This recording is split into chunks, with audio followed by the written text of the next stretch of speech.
মৃত্যুর পর কি হয় জানেন? আত্মা কি শান্তিতে ঘুরে বেড়াতে পারে? মৃত্যুর পর কতটা ভয়ানক জীবন কাটাতে হয় একজন মানুষকে। আপনার কর্মফল অনুযায়ী আপনার মৃত্যুর পরে শাস্তি ধার্য করা হয়। আপনি কতটা খারাপ কাজ করছেন, কতটা ভালো কাজ করছেন তার উপর নির্ভর করে আপনার মৃত্যুর পরে কতটা আপনি শান্তিভাবে থাকতে পারবেন, বা কতটা নরক যন্ত্রণা ভোগ করতে পারেন, বা কতটা আনন্দে কাটাতে পারেন। এরকমই একটা ঘটনা আজকে আমি আপনাদের বলবো। তার আগে অবশ্যই চ্যানেলটাকে সাবস্ক্রাইব করে দিতে হবে আর লাইক, কমেন্ট, শেয়ার করে দিতে হবে। চলুন তবে আজকে প্রথম একটা ঘটনা জেনে নিই যে এই ব্যক্তির মৃত্যুর পর আসলে কতটা নরক যন্ত্রণা ভোগ করতে হয়েছিল। চলুন তবে জেনে নিই। একবার কাশীতে এক ধনী বণিক বসবাস করতেন। তার নাম ছিল বিষ্ণুদাস। বাইরে থেকে সে খুব ধার্মিকের মতো দেখা যেত, মন্দিরে যেত, দান ধ্যান করত, কিন্তু আসলে সে ছিল লোভী ও প্রতারক। মানুষকে মিথ্যা বলে টাকা কেটে নিত, দরিদ্রদের শ্রমের সঠিক দাম দিত না এবং প্রায়ই মদ মাংসে ডুবে থাকত। একদিন হঠাৎ তার মৃত্যু হলো। মৃত্যুর পর যমদূত এসে তাকে টেনে নিয়ে গেল যমপুরীতে। সেখানে চিত্রগুপ্ত তখন বই খুলে নিয়ে বসেছে তার হিসাব নিকাশ দেখাতে। তখন চিত্রগুপ্ত বললেন, হে বিষ্ণুদাস, তুমি জীবনে অনেক দান করলেও প্রতারণা, মিথ্যা ও অন্যায় অপরাধ তোমার পুণ্যকে ঢেকে দিয়েছে। এখন তোমাকে একে একে তোমার পাপের ফল ভোগ করতে হবে। একথা বলে তাকে নিক্ষেপ করা হলো রৌরব নরকে। কারণ কি, তার প্রথম অপরাধ ছিল মিথ্যা বলা ও প্রতারণা করা। রৌরব নরকে তাকে নিক্ষেপ করার পরে আগুন ও কুকুরের দংশন করে। মিথ্যা ও প্রতারণা করা লোকদের এই শাস্তি হয়। এরপর আসে অন্যের সম্পদ লোভে নেওয়া। অন্যের সম্পদ লোভে নেওয়ার কারণে তাকে গরম তেলের কড়াইয়ে ডুবিয়ে রাখা হয়। কারণ ধর্মশাস্ত্রে বলা আছে, অন্যায়ভাবে অর্থ উপার্জন করলে মৃত্যুর পর গরম তেলে দাহ্য করে। এরপরে হচ্ছে মদ মাংস ভক্ষণ ও কাম লালসা। তাকে পাঠানো হলো মহারৌরব নরকে।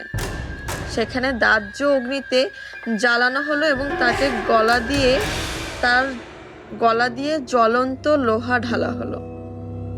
পরের অপরাধ ছিল গরিবদের অধিকার ছিনিয়ে নেওয়া। তাকে ঠেলে দেওয়া হলো কাটা বনে, যেখানে কাটা তার শরীরে ক্ষত বিক্ষত করে ফেলবে। কারণ যারা গরিবদের, তাদের একমাত্র শাস্তি হয় খুবই যন্ত্রণাদায়ক, তাই কাটা বনে তাকে নিক্ষেপ করা হয়।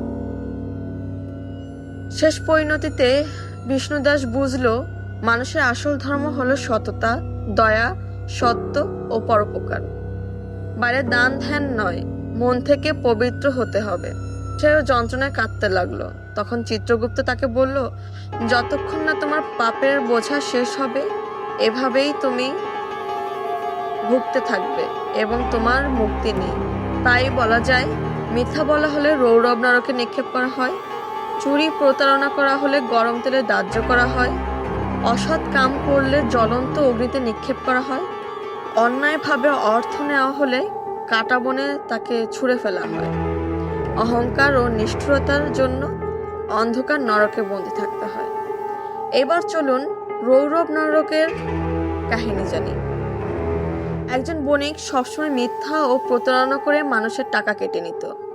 মৃত্যুর পর সে পড়ল রৌরব নরকে, যেখানে অগ্নিশিখায় দগ্ধ হতে হতে হিংস্র পশু তার শরীর ছিঁড়ে ভিড়ে খেতে লাগলো। এরপর আসি মহারৌরব নরকে। লালসায় ডুবে যাওয়া এক যুবক। সেই যুবক সারা জীবন মদ মাংস আর কাম লালসায় ডুবেছিল। মৃত্যুর পর তাকে মহারৌরব নরকে গলাধকরণ করানো হলো। তামিম্র নরক। ব্যভিচারী স্বামী। একজন স্বামী পরস্ত্রীর প্রতি লালসায় আসক্ত ছিল। মৃত্যুর পর তাকে তামিশ্র নরকে শিকল দিয়ে বেঁধে অন্ধকারে নির্যাতন করা হতো। অন্ধ তামিশ্র নরক। এই নরকের শাস্তি হচ্ছে প্রতারক বাবা। একজন বাবা নিজের সন্তানের সম্পদ কেড়ে নিয়েছিল। মৃত্যুর পর অন্ধ তামিশ্র নরকে ক্ষুধা তৃষ্ণায় কষ্ট পেতে হয়েছিল এই নরকে। কালসূত্র নরক। গুরুদ্রোহী শিষ্য, এই শিষ্য তার গুরুকে অপমান করেছিল। মৃত্যুর পর সূর্যের মতো উত্তপ্ত আগুনে তাকে কালসূত্র নরকে দগ্ধ করা হয়েছিল। নরকের আসলে 28টা ভাগ রয়েছে। বিভিন্ন নরকে বিভিন্নভাবে বিভিন্ন শাস্তি প্রদান করা হয়। এখন আসছি 6 নম্বর নরকে। এক রাজা নিষ্ঠুর ও অহংকারী ছিল। মৃত্যুর পর অন্ধকূপ নরকে সাপ বিচ্ছুর দংশনে সে ছটফট করতে লাগলো। 7, এক জমিদার দারিদ্র জমি কেড়ে নিয়েছিল। মৃত্যুর পর অশীপত্রবন নরকে কাটা বনে তাকে ফেলে তার শরীর ছিঁড়ে থেবড়ে দেওয়া হয়েছিল। শূকর মুখ নরক। 8 নম্বর। এক চোর সারা জীবন মানুষের ঘর ভেঙে চুরি করত। মৃত্যুর পর শূকরের মতো মাটিতে গুঁতো খেতে খেতে শূকরমুখ নরকে পচে গেল। 9, অন্ধ শুকল নরক। এক শিকারী অহেতুক পশু পাখি মেরে আনন্দ পেত। মৃত্যুর পর অন্ধশুল নরকে শুল দিয়ে তার শরীর বিদ্ধ করা হতো। দহন নরক। এক প্রভু গরিব দাসকে অকারণে মারধর করত। মৃত্যুর পর দহন নরকে আগুনে দগ্ধ হতে হলো তাকে। 11, দহন কুণ্ড নরক। একজন লোক অপরাধ করে বারবার তা লুকাতো।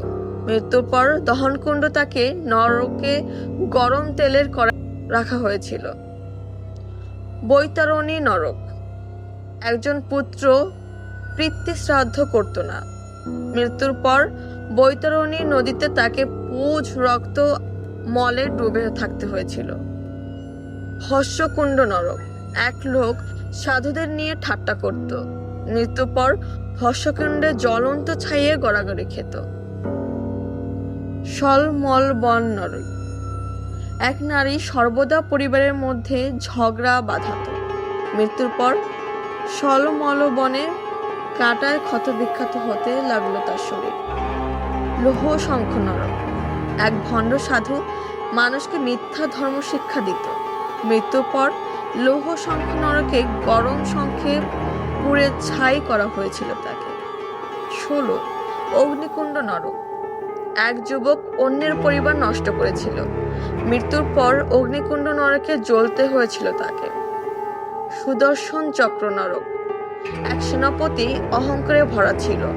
মৃত্যুর পর সুদর্শন চক্র নরকে ধারালো চক্রে কেটে টুকরো করা হয়েছিল তাকে। কুদমল নরক। একজন নিজের ধর্ম ভুলে পাপে লিপ্ত হয়েছিল। মৃত্যুর পর কুদমল নরকে দুর্গন্ধময় খাদ্য খেয়ে তাকে কষ্ট পেতে হয়েছিল। 19, কূটশূল নরক। এক লোক নির্দোষকে দোষ দিত। মৃত্যুর পর কূটশূল নরকে ধারালো শুলে ঝুলিয়ে দেওয়া হয়েছিল তাকে। শোণিতকুণ্ড নরক। এক কসাই সারা জীবন পশু জবাই করত। মৃত্যুর পর শোণিত কুণ্ডে রক্তে সেদ্ধ হতে লাগলো সে। যবকন নরক। এক ধনী বণিক কখনো দান করত না। মৃত্যুর পর যবকন নরকে শরীর গরম জব ঢেলে দেওয়া হতো। ভূষোচন নরক। এক বিচারক ন্যায়ের নামে অন্যায় করত। মৃত্যুর পর ভূষোচন নরকে তাকে আগুনে দগ্ধ করা হলো। পাপকুণ্ড নরক। এক লোক অপরাধ করে চুপচাপ লুকিয়ে থাকত। মৃত্যুর পর পাপকুণ্ডে নরকে জ্বলন্ত গর্তে নিক্ষেপ করা হয় তাকে। 24, লালাভ নরক।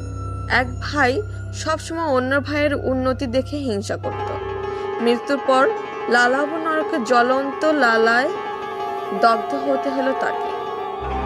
25, মহাপ্রতাপন নরক। এক খুনি নিরাপদ মানুষ হত্যা করেছিল। মৃত্যুর পর মহাপ্রতাপন নরকে তাকে অগ্নিতে ছাইয়ে ঝলসে দেওয়া হয়েছিল। 26, আন্তাতিক নরক। এক ছেলে নিজের মা বাবাকে অত্যাচার করেছিল। মৃত্যুর পর তাকে আন্তার্কটিক নরকে নিক্ষেপ করা হয়েছিল। সন্মোহন নরক 27। এক জাদুকর অন্যের বিভ্রান্ত করত। মৃত্যুর পর তাকে সন্মোহন নরকে নিক্ষেপ করা হয়। কুম্ভীপাক নরক। এক শিষ্য গুরুকে অপমান করে মিথ্যা বলেছিল। মৃত্যুর পর তাকে ফুটন্ত কড়াইয়ে জ্বালানো হয়েছিল। তো বন্ধুরা, এই ছিল বিভিন্ন নরকের বিভিন্ন শাস্তি। পাপ অনেক ভয়ানক, যার পরিণাম খুব ভয়ানক হতে পারে।